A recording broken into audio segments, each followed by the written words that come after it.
I'd like to welcome to the stage a political science and technology champion. Professor the Honorable Kim Carr, FTSE, was a senator for 29 years. A former tech school teacher, he was drawn to politics by the transformational possibilities of science and education. Kim was appointed Minister for Innovation, Industry, Science and Research in 2007, a cabinet post that he held for most of Labour's previous 6-year term in government. He also served as Minister for Manufacturing, Defence Material, Human Services and Higher Education. He is currently a Vice-Chancellor's Professorial Fellow at Monash University. Kim made a significant national contribution to policy in these areas. Through the important reforms that he introduced while in government, his scrutiny, his incisive questioning of government policy while in opposition, and the unparalleled longevity of his close engagement in these issues. Please join with me in welcoming Kim Carr.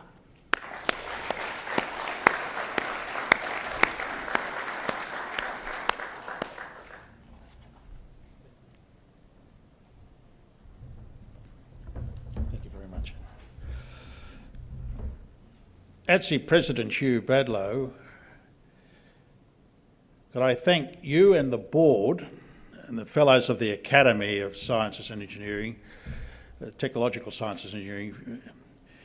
Your awarding me of the honour is deeply appreciated.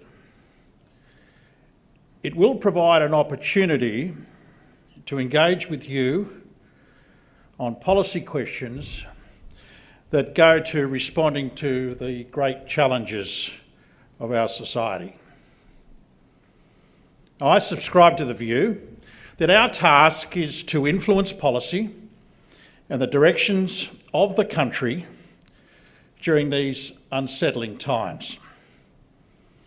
We can help reshape the nation, help rebuild its economy, and help restore public trust by being agile and effective in our communications with leaders and with the public at large.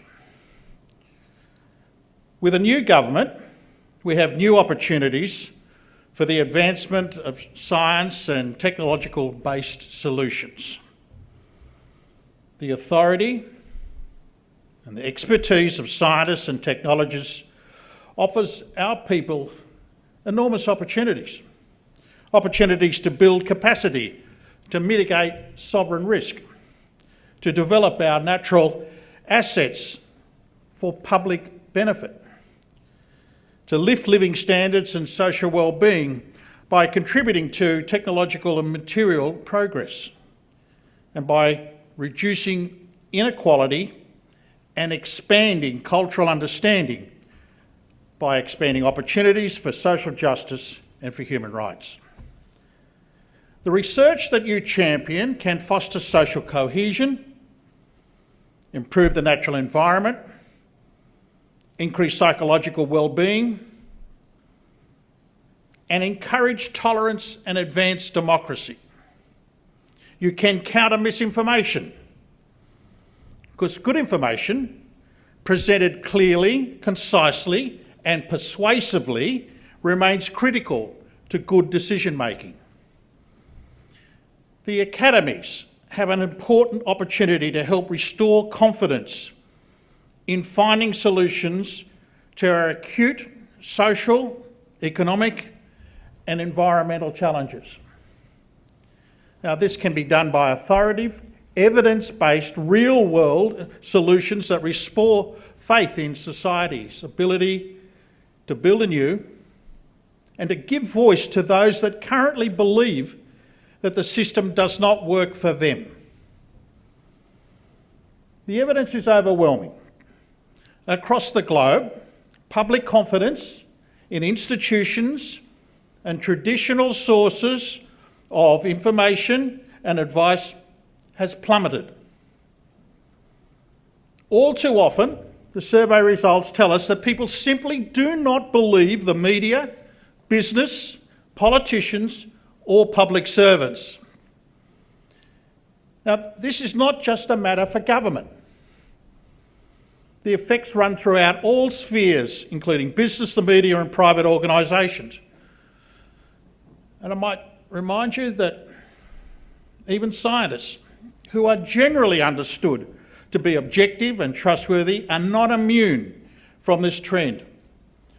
Now, according to some surveys, and take for instance the 3M Survey of Science Index of 2022, up to a third of respondents now say they have lost some degree of confidence in what scientists say.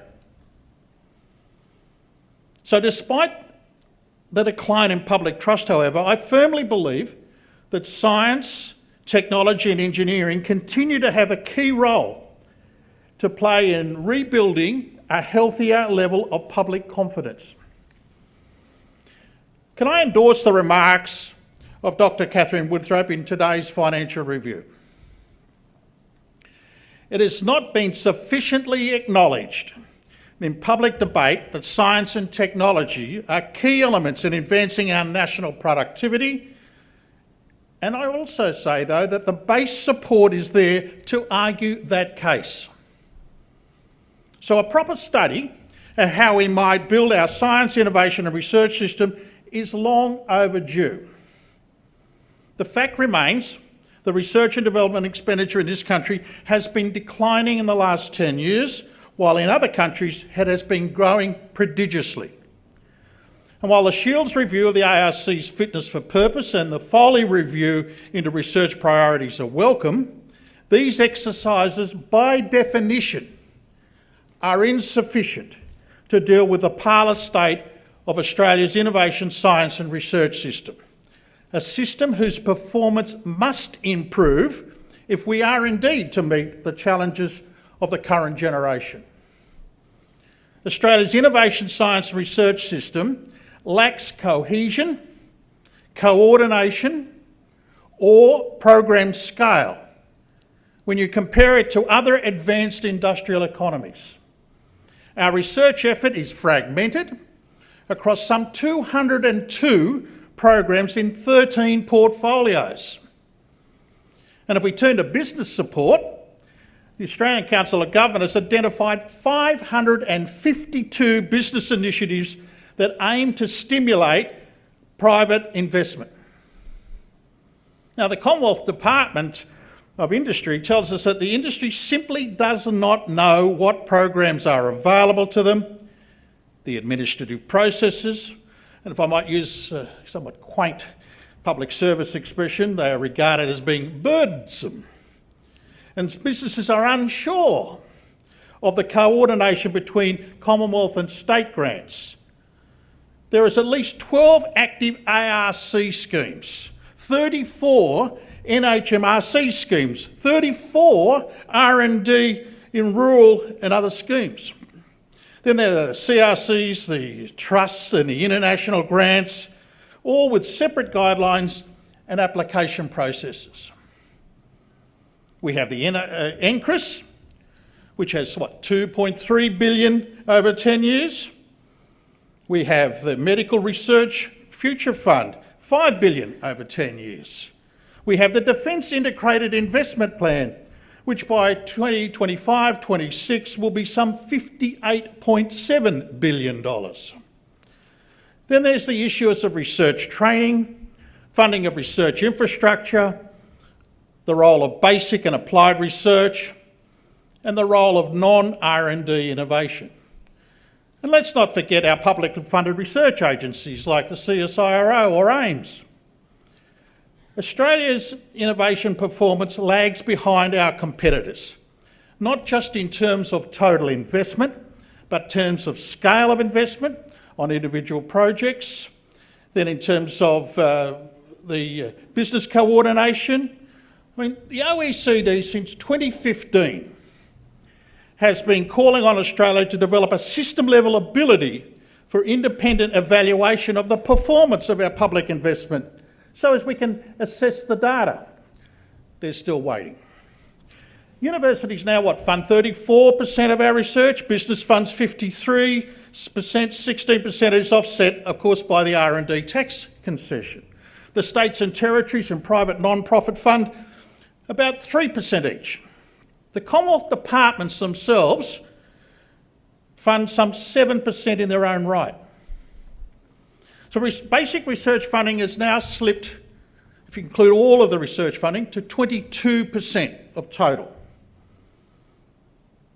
And I maintain that without new knowledge, there in fact is no commercialisation.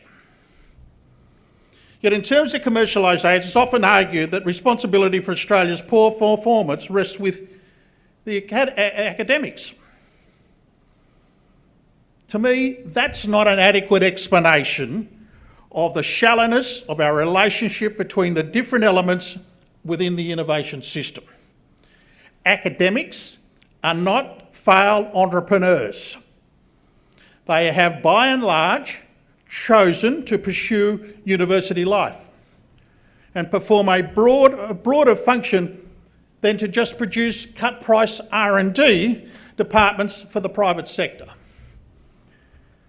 The 2016 3Fs review, that's Bill Ferris, Alan Finkel and John Fraser findings, that the use of a collaboration premium through the taxation system, that is the R&D incentive scheme, would do more for changing the culture than a forest of entrepreneurial sensitivity courses, given that both industry and the universities, when they have skin in the game, are able to dramatically affect the culture of research collaboration. The ATSE review will no doubt acknowledge what the British system emphasises, that science and engineering policy does not operate in a vacuum, but is related to other realms of public policy. But the ATSE review is in itself limited by its nature. What is required is a much broader assessment, a root and branch or whole of government assessment, not of just one agency. And that was the position that was taken by the British with the establishment of the Nurse Review, and by the Canadians with the Basic Science Review, and by the Americans with their National Academy of Sciences and the National Academy of Engineering and the Institute of Medicine. That is the whole National Academy's review, which was known as Rising Above the Gathering Storm. Australia needs such a review. The physical sciences underpin the development of new technologies. Those technologies, however, go nowhere near without there being tailored to meet real world, and if they don't meet concrete needs of our people, or if we don't have the skills to use them. We have to understand how innovation works and look not just to the machinery and the technological systems, but to the social uses to which they are put. During the pandemic, I find it quite remarkable, our education spending actually fell. Our OECD performance needs to lift.